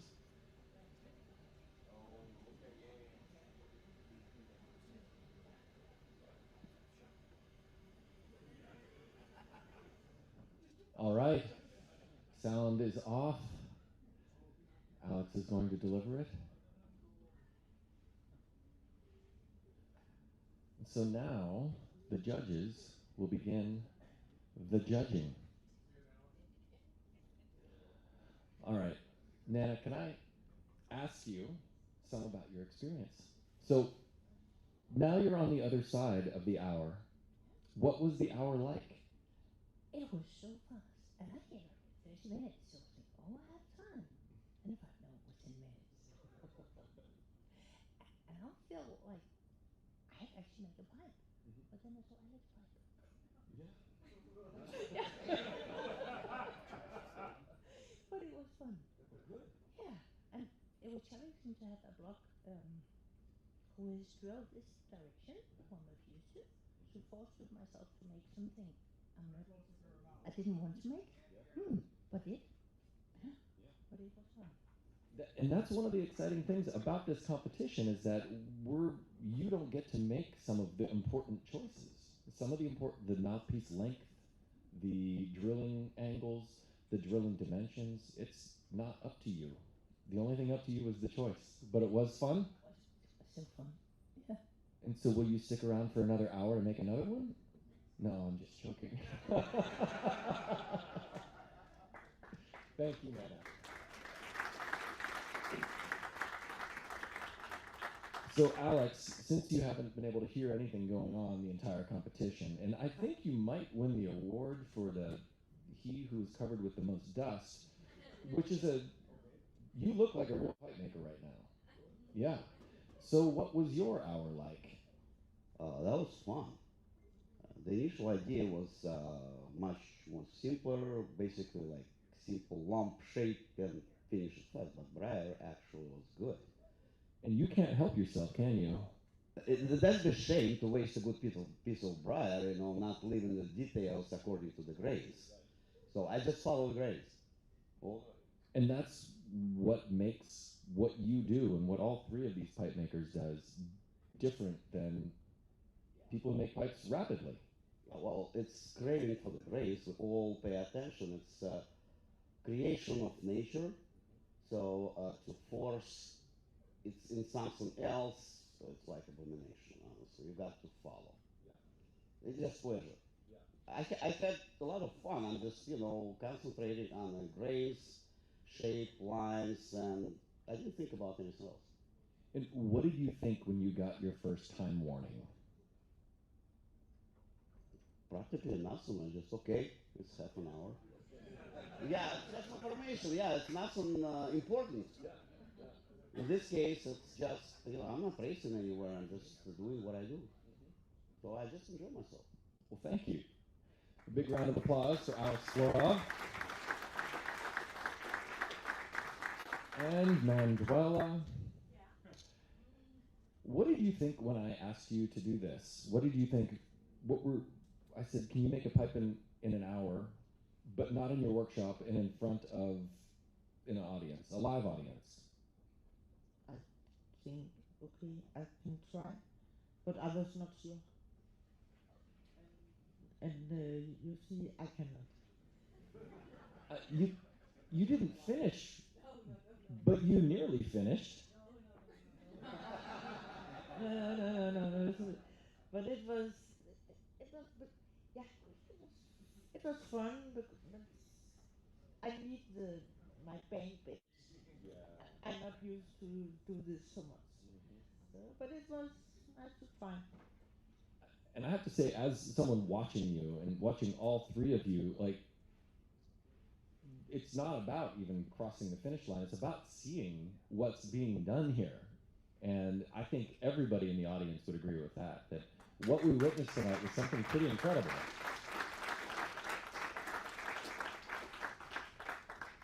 So what did you think when you heard me say the first time, when you have, or maybe just when there's 15 minutes remaining?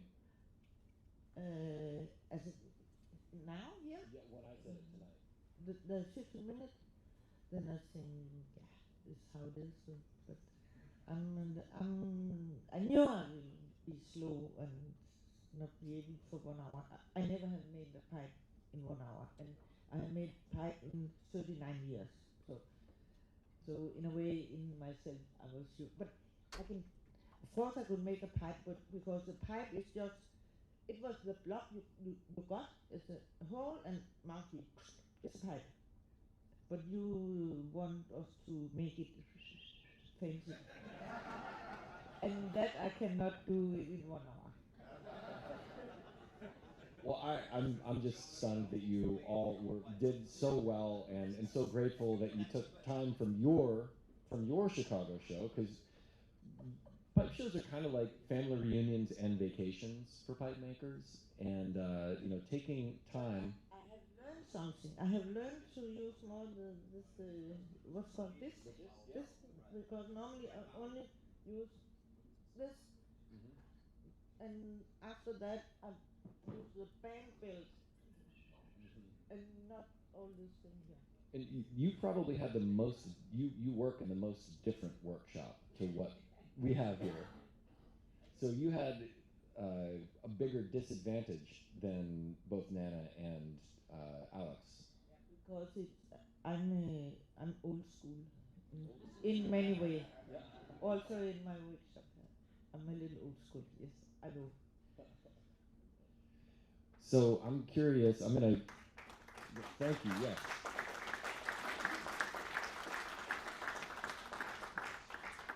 Nanna, do you feel excited, relieved? Like, what are your feelings now on this side of it compared to the beginning? I think it's good as over, but but probably when you're sitting and just grinding, actually you'll forget about time and just Isn't that one of the beautiful things about what we do, is how time can disappear? You can go in and 8 hours. and then but it was nice. Yeah. And it's, in a way, how big is the seating in your workshop for audience members? It's not very big. No. Very different experience. Alex, what were you, when you first were, not only when I asked you to do this, but when you were running up to the event tonight, when you looked out and you saw what was before you, what were your emotions, and then your emotions in the last 5 minutes? That's hard to say. Kind of, before it all started, I made myself a bottle of really strong oolong tea. And I was kind of in the zone, and nothing else mattered. So right now I'm trying to come back to earth, Because when you give the first call, you should say Alex, Earth calling Alex, something like that. At least I will react better, because you told me it's 30 minutes. I'm like, So, and I'm curious, what were you listening to? One thing, the silver age of Russian poetry, so it's end of the 19th century, beginning of 20th century. So you were listening to poetry? Yeah, poetry, and some of that was actually made into the songs, but I knew those poetries by heart. Your pipes make a whole lot more sense to me now.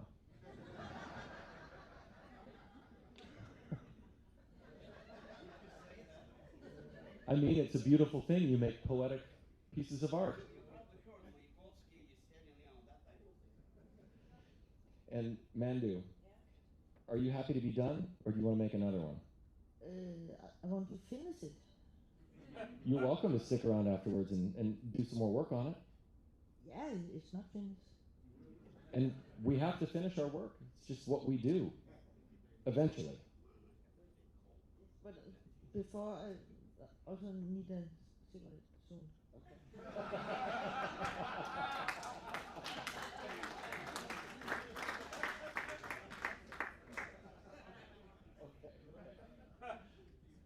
I'm going to turn it over to our other buddy over here, Steve. Do you have any questions for our contestants? No, but I know what they were thinking. What the heck was I doing when I said yes? Yeah, I know, but you know, I had so much fun watching all three of them. Manduela with her great humor, and then you come over here and you have Nanna Ivarsson. Wow, I've seen her pipe for years and years and years, and then she tries to tell us she's been making a pipe for how long? She doesn't even look 40. That's impossible, but that is a good try. And then we've got Alex Florov. I have a lot of people who say you did. Anyhow, that's all I have to say. Steve, why don't we get some impressions from our audience members? Is there anybody, you could raise your hand and give us some reflections. Tough audience. Yeah, I know. I'm just going to call on people. There you go. Well, I'm just going to go straight for Ping. Ping, who won last year, and now what do you think, now that the competition is over? Well, it's very exciting to, see these guys making their pipes, especially, I can see their works right now is a very good representative of their work normally, their own style and shows on the pipes, and it's really just mind blowing that Alex have the choice, he made that make that complex shape, and if I in his seat right now, I will not make the same choice. It's too much to me. Yeah, and so sad that Mandu's pipe have a very big flaw. Wow, my blowfish is much simpler than his. It's not even the same level. Yeah, and smaller. Yeah, of course. Yeah, and Manduela just said to see her pipes have a big flaw, but I think the shape is also very Manduela, and yeah, and also of course Nanna's shape. I can see the lines from his the pipe right now, and also compared to her works before. I can tell it's Nanna's, so I think it's a very good representative of their work. Yeah, I'm very happy to see these guys work here. Yeah.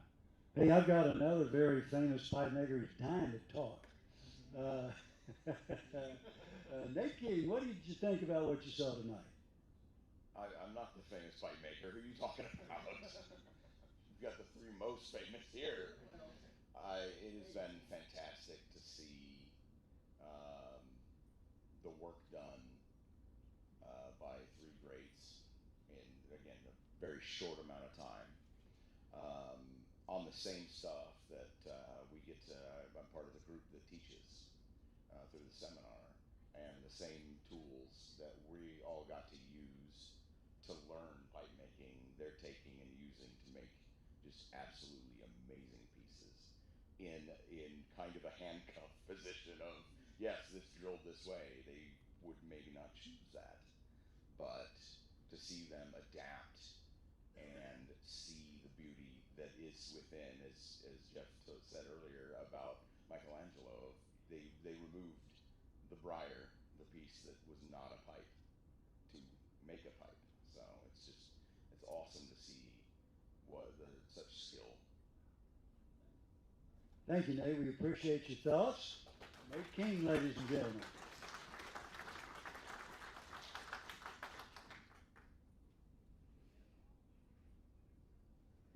We need to talk for a moment, too, to Tim Garrity, because here he is, the head honcho of this thing, and I want to know what he thought about year number 4. I'm still digesting year number 4. It's just really interesting to see the method going into each carver's pipe. So as you I've seen a lot of videos of pipes being made, but then you actually see the artisan going through their own process in person. So I'm kind of spoiled. And seeing that happen, it was very interesting because Alex, of course, was in the zone with his noise canceling headphones, listening to classical 19th century Russian poetry. Totally, I get that. And it's interesting because Steve said earlier, you know, I wonder how their heart rates are.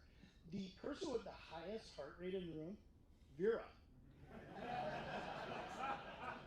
If you would have seen Vera, I mean, her heart rate was like way up there. And it was just very interesting because being the fourth incarnation of this show, you've seen the different methodologies of different carvers and their process of going through the blocks, choosing the blocks, the method of going from grit to grit. And it's also interesting to see when they make that switch. And of course, taking with a big grain of salt that each one of our carvers would take way more time if allotted. So this really like boils it down to your core methods to come up with a core pipe. And I like what Mandu just said, you know, I want to finish it. Like, it's not finished to an artisan until like they let it go. It is a creation, it's a child that they release for the purchaser to enjoy that pipe for eternity. Or as Mike Rushy would say, when you have a pipe, if you buy that pipe, you have a friend for life. So thank you, our carvers, for making some amazing work in an hour. So I could go on, and I'm going to stop now. The judges have made their total. Oh, and it's already been tallied? Okay, and a final tally needs to be made. So Hassan, here we go.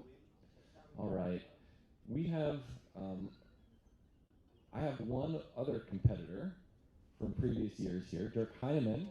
Dirk, so what do you think, having seen what you just saw and also having been through this before? Well, it was mind-blowing to see these masters doing the craft. I mean, I always wanted to see how they work, so that came true. So it was very educational for me. Yeah. And were you nervous for them? Especially when I saw what Alex is doing, I say, okay, that's brave. Very brave, very brave. And I'm curious, having run into our bandsaw before, how nervous did you feel when they were using the bandsaw? Well, I trust you. You don't forget to say. Dirk was our first aid kneader at the Battle of the Briar before too, but that is something that happens here in pipe makers workshops. We do get injuries. I think probably most pipe makers here have band-aids on. Nanna's got band-aids right now. I think Alex has some. It's just part of the gig. So, and we have one more question here from Alan Ken. Actually, it's not a question. I just actually express kind of feeling like that from the whole process. You know, it's so amazing, you know, to see three of you to sitting there, shipping, and then, you know, singing the pipe together. You know, this is a great experience. You know, as Corey said during the whole competition, he said, you know, I was so excited. I want to make pipe now. You know, as a pipe retailer, I want to say, I was so excited. I want to sell pipe now. Right. It's so amazing. You know, I still remember one day, you know, Nanna spoke to me saying, Alan, please give me a gentle push to remind me, you know, you are still on my list. Nanna, I don't want to give you any push now. You know, you guys kind of, you know, shortened the process of 3 hours. So basically, as I consult with stamping, I say, you know, you guys supposed to need to finish the same similar process within 3 to 4 hours, but you shortened 3 to 2 hours in 1 hour. This is an amazing job. But, you know, to witness the whole process, to tell me that it's so hard to make a pipe, especially a nice pipe. So I don't want to give you, all of you, any push in the future. Just take your time to make nice pipes, and we will do our job to sell your pipes in a better way. And then, you know, three of you spend 3 hours to shipping 3 pipes. But I can guarantee you, I can sell those 3 pipes in 30 minutes. Okay, thank you very much.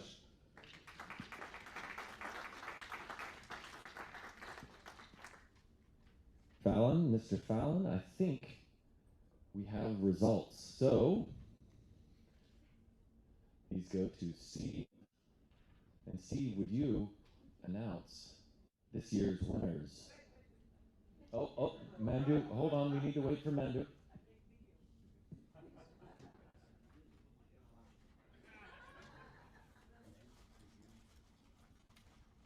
Wow, this is interesting. The individual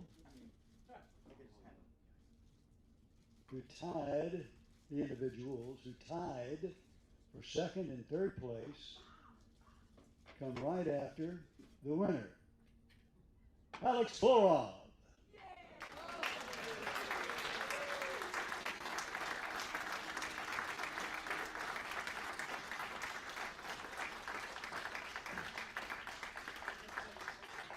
And Nanna and Manduela tied for, again, second and third place.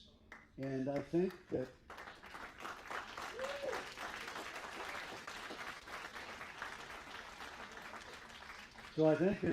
many pipe makers are now going to rush to their nearest store and pick up some Russian 19th century poetry and see if they can improve themselves. Congratulations.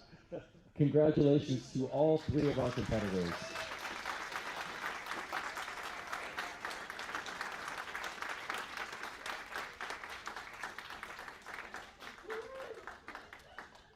And thank you again to our sponsor, Peterson Pipes. Thank you for all of the supporters who are here to assist, who made this show possible.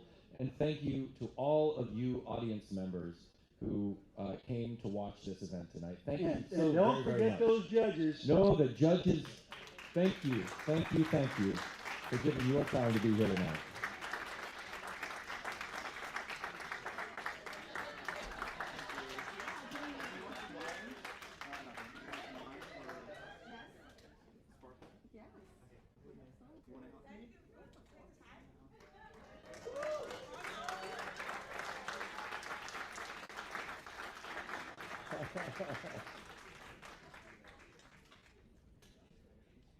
And I think this concludes the 2026 Battle of the Briar. Thank you, everybody. And don't forget, you can take a look at the pipes before you leave.